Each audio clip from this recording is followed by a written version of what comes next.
warahmatullahi wabarakatuh. Perkenalkan, nama aku Sahwinda Agustin. Aku berasal dari kelas 11-3. Baik, di sini aku akan memaparkan materi sejarah yaitu yang berjudul Kondisi Indonesia Awal Kemerdekaan.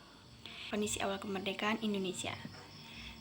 Secara politis, keadaan Indonesia pada awal kemerdekaan belum begitu mapan. Ketegangan, kekacauan, dan berbagai insiden masih terus terjadi.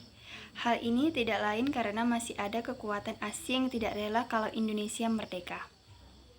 Sebagai contoh, rakyat Indonesia masih harus bentrok dengan sisa-sisa kekuatan Jepang. Jepang beralasan bahwa ia diminta oleh sekutu agar tetap menjaga Indonesia dan dalam keadaan QUO.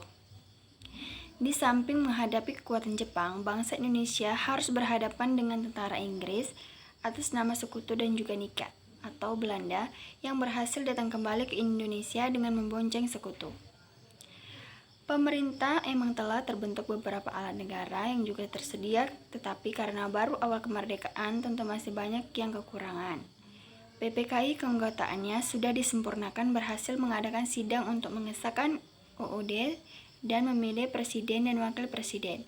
Bahkan untuk menjaga keamanan negara juga telah dibentuk TNI. Baik, yang selanjutnya adalah permasalahan yang terjadi. Permasalahan yang terjadi yaitu ada dua. Yang pertama adalah masalah ekonomi, yaitu tingginya inflasi dikarenakan banyaknya mata uang yang beredar di masyarakat.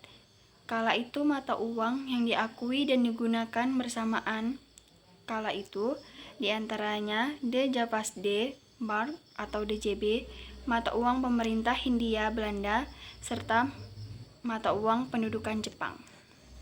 Yang kedua adalah masalah politik.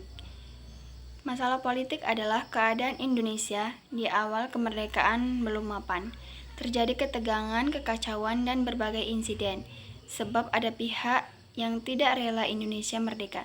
Rakyat Indonesia masih bentrok dengan sisa-sisa kekuatan Jepang yang beralasan diminta sekutu tetap menjaga keamanan Indonesia dalam keadaan status QUO. Baik, yang selanjutnya adalah sistem pemerintahan Indonesia awal kemerdekaan, yaitu pasca kemerdekaan 1945 sampai 1949 setelah mendeklarasi kemerdekaan pada 17 Agustus 1945. Indonesia resmi menganut sistem pemerintahan presidensial karena saat itu kondisi negara belum stabil. Kemudian nama Soekarno ditunjuk sebagai presiden pertama Indonesia dengan wakil presidennya Muhammad Hatta. Baik, yang selanjutnya adalah gerakan yang terjadi pada masa awal kemerdekaan, yaitu yang pertama adalah DII atau TII, yang kedua adalah PKI Madiun, yang ketiga adalah PRI atau Permesta, yang keempat adalah RMS, yang kelima adalah Andi Ajis, yang keenam GAM. Baik, yang selanjutnya adalah tantangan yang terjadi pada awal kemerdekaan. Ada sejumlah tantangan penerapan Pancasila sebagai dasar negara pada masa awal kemerdekaan, yaitu adalah 1. PKI Madiun 1945, yang kedua adalah pemberontakan DII atau TII, yang ketiga pemberontakan APRA, yang keempat pemberontakan Republik Maluku Selatan atau RMS, dan yang terakhir adalah Pejuang Rakyat Semesta atau Permesta. Selanjutnya adalah faktor pendukung awal kemerdekaan Indonesia, yaitu perjuangan rakyat, pemimpin nasional, organisasi pergerakan, Konferensi Asia Afrika, peran internasional, kejadian sejarah dunia, dan runtuhnya kekuasaan kolonial, serta Konstitusi 1945. Selanjutnya adalah upaya pemerintah pada awal kemerdekaan, yaitu ada 3. Yang pertama adalah pemindahan ibu kota.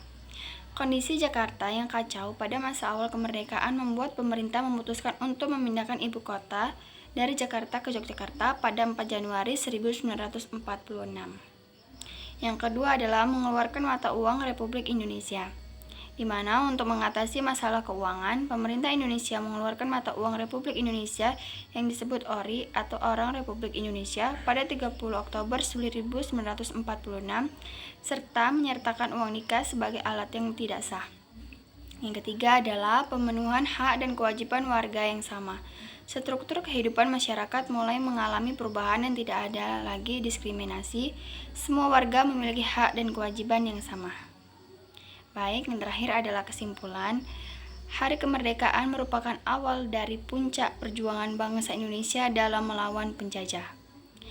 Ditandai oleh tidak ada lagi negara barat yang menjajah Indonesia sampai sekarang ini setelah dibacakan proklamasi kemerdekaan 17 Agustus 1945.